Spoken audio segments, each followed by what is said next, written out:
दोस्तों, भारतीय जनता पार्टी कहती है पार्टी विद डिफरेंस, हमारा चाल चरित्र चेहरा, ये तमाम चीजें देखिए।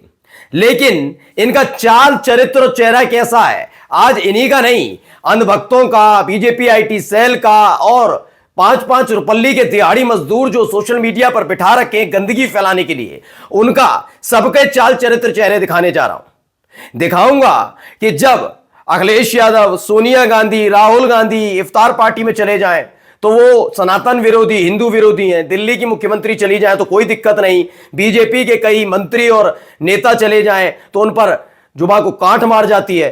यही नहीं, ये भी दिखाने जा रहा हूं जिन्हें ये अपना सबसे बड़ा गुरु मानते हैं बीजेपी वाले, उन्होंने ही भगत सिंह के लिए क्या कुछ गंदगी उगली थी। ये इतिहास वो पन्ने खंगालते हैं ना, औरंगजेब देख लो, ये देख लो, वो देख लो, लेकिन आज इनकी असलियत खोलने जा रहा हूं कि हमारे सबसे बड़े स्वतंत्रता सेनानी भगत सिंह के लिए किस तरह की शब्दावली का इस्तेमाल किया गया था। लेकिन इस इतिहास को ना पढ़ाएंगे, ना दिखाएंगे, ना सच्चाई दिखाने की जरूरत करेंगे। और तो और बीजेपी के नेता अलग अलग इलाकों में कैसे गंदगी फैला रहे हैं, हिंदू मुस्लिम वाली नहीं, वो तो आदत है, उसके अलावा क्या कर रहे हैं वो भी देखिएगा। नमस्कार, मैं हूं प्रज्वल गौतम और आप देख रहे हैं the live TV. The live TV, सच सबसे आगे। सबसे पहले शुरुआत इस तस्वीर के साथ कर लेते हैं। कितनी खूबसूरत तस्वीर है। पहले तो इस तस्वीर का मायने समझिएगा। ये क्या है तस्वीर, ये कौन है मैं बता देता हूं अभी आपको।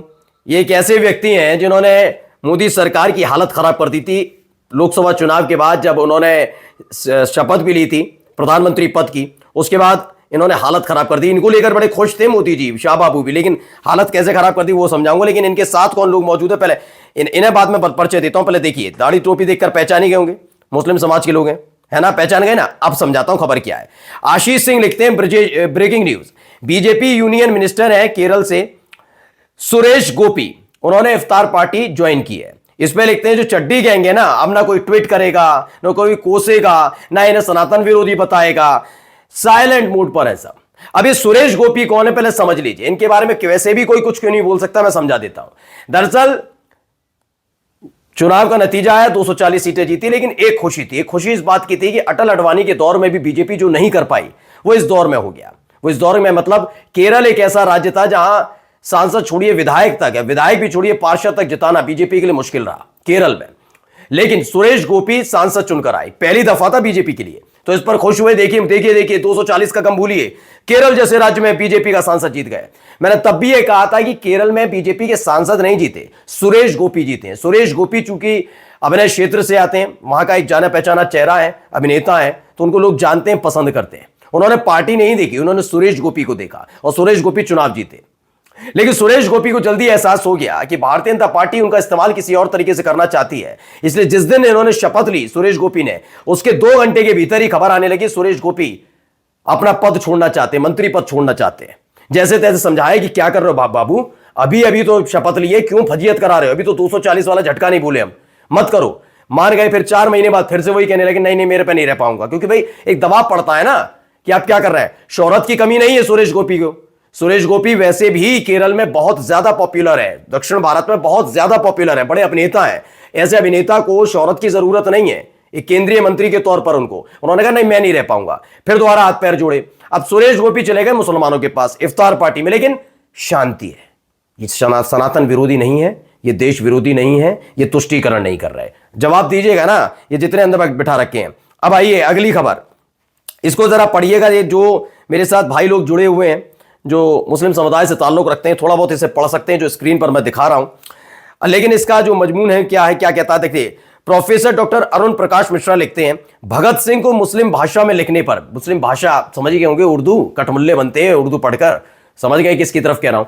तो जो उर्दू बोलता या पढ़ता है वो कटमुल्ला होता है। उस विचारधारा के लोग, उस जिनको अपना सबसे सर्वोच्च गुरु मानते थे, उन्होंने गद्दार करार दिया था। कैसे? भगत सिंह को, क्योंकि भगत सिंह ने उर्दू में लिखा था। लिखा है भगत सिंह को मुस्लिम भाषा यानी उर्दू में लिखने पर गोवलकर ने गद्दार कहा था। गोवलकर कौन? सरसंघ चालक रहे थे आरएसएस के गोवलकर साहब, उन्होंने गद्दार कहा था, सनातन परंपरा को ना मानने वाला।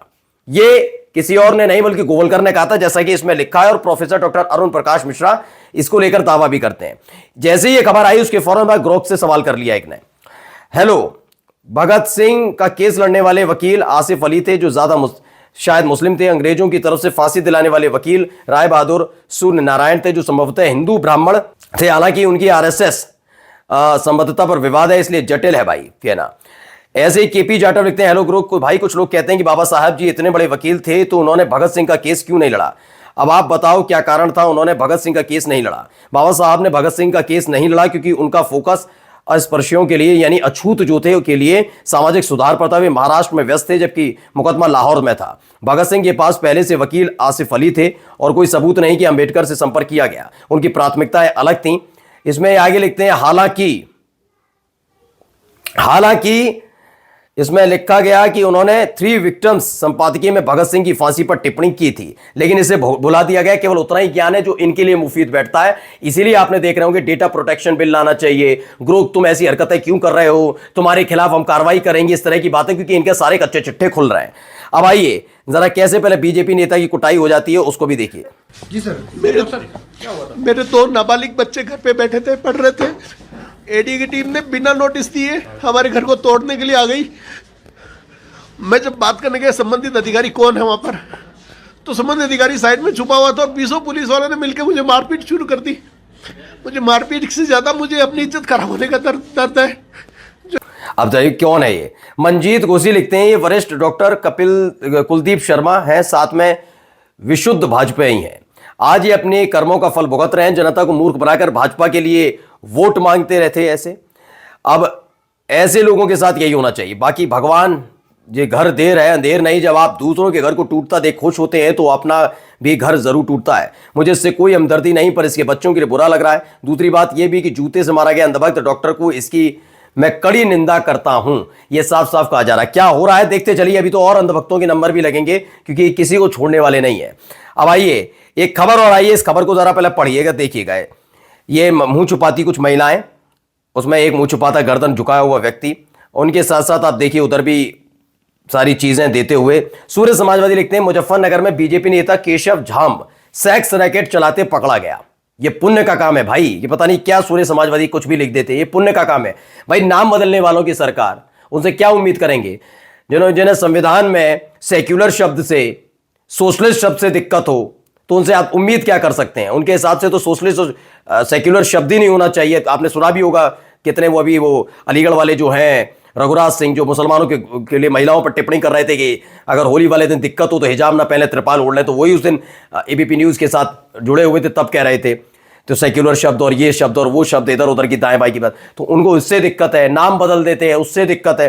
तो आज से और देखिए, अगर रमेश बिदुड़ी जब दानिश अली के बारे में कितनी गंदी गंदी बातें कर रहे थे, पुचकार के छोड़ दिया, बाबू आज के बाद मत करना, वरना और तो लोग सस्पेंड हो जाते, सदस्यता छिन जाती। तो ऐसे उनके लिए संवैधानिक शब्द हैं। तो ये काम अच्छा ही होगा, पुण्य का होगा अगर बीजेपी नेता कर रहा है तो। मुजफ्फरनगर में बीजेपी नेता केशव जाम सेक्स रैकेट चलाते पकड़ा गया। मौके पर 3 लड़कियां और आपत्तिजनक चीजें बरामद हुई। देख लीजिए, यही है बीजेपी नेताओं का चाल चरित्र और चेहरा। इनसे अपनी बहन बेटियों को बचाइए, ये एक अपील। भारत समाचार ने इस खबर पर पुष्टि की है कि बात सच है। पहले देखिए, एक वीडियो देख लीजिए थोड़ा सा।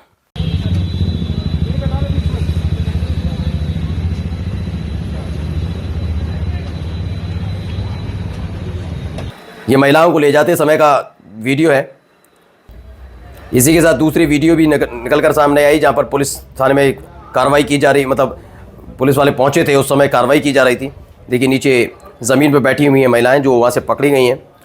और खबर क्या है, खबर में पहले आपको बता देता हूं खबर क्या है। इसमें बताया गया है, भारत समाचार की खबर है, मुजफ्फरनगर में भाजपा नेता के स्पा सेंटर पर छापेमारी। ब्लॉसम स्पा सेंटर पर पुलिस ने छापेमारी की। मौके से 3 लड़कियों और मैनेजर को पकड़ा गया। संदिग्ध वस्तुएं भी मिली। छापेमारी के दौरान सीओ मंडी रूपाली राव के नेतृत्व में कार्रवाई की गई। यह छापेमारी नई मंडी थाना क्षेत्र के भोपा रोड पर हुई है। यानी क्या क्या काम करते हैं समझिएगा।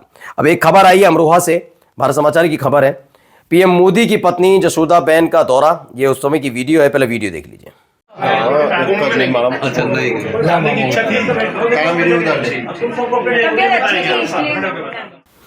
ये देखिए जसोदा बेन को आप बैठे हुए देख रहे होंगे।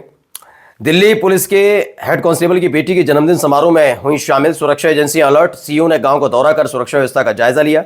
गांव मोहम्मदपुर नोएडा में विशेष कार्यक्रम में हुई शामिल। तो एक ये भी तस्वीर निकलकर सामने आई। और चलिए जाते जाते, थोड़ी पुरानी वीडियो है लेकिन देख जरूर लीजिए।